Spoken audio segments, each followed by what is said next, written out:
Many of us know Prophet Daniel in the Old Testament. His stories are very popular.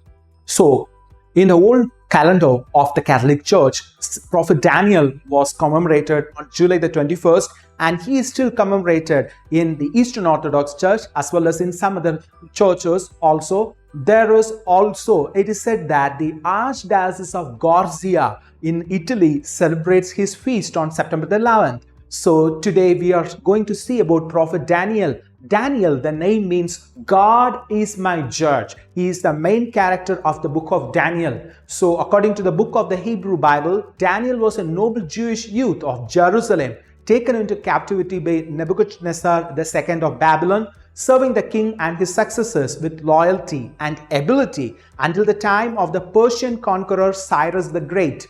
So he remained true to the God of Israel. Some hold that Prophet Daniel existed and his book was written in the 6th century BCE. That is almost like 600 years before the arrival of our Lord Jesus Christ.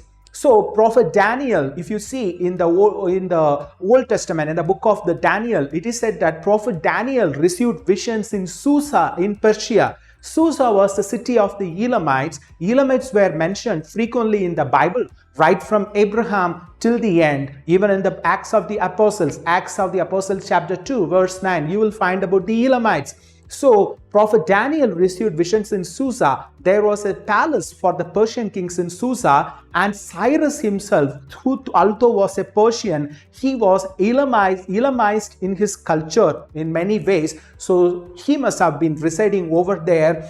And Prophet Daniel, according to the tradition, died and he is buried in Susa. There are about some 6 places claiming his burial, but Susa is the most commonly attested and the more popular attested. So it was with the hands of the Christians after the Islamic conquest of Persia. It was changed into an Islamic shrine, and still today the tomb of Daniel exists over there. That place is known as Shush-e-Daniel. So still now people have a great devotion over there. So as we are thinking about Prophet Daniel and his Persian connection, what is its relevant to our Saiba Saint Francis Xavier? Saint Francis Xavier also visited Persia. How many of us know this fact? Of course, Saint Francis Xavier on his way to India as well as to Japan, in some of the places, it is mentioned that Saint Francis Xavier went to the island of Ormuz, which is still an island of Ormuz. It is still the territory of the Persia. So Ormuz, he went over there and he lamented about the decline of the morality of the people over there. And it is also said that when Saint Francis Xavier came to Old Goa, he met Salgar Shah, the king of Ormuz, who was residing in Old Goa. So during that time, the throne of Ormuz was contested by many of the princes, and one among the princes was Salgar Shah. So Salgar Shah met with Saint Francis Xavier as a representative. So dear people, as we are here thinking about Prophet Daniel, the great prophet,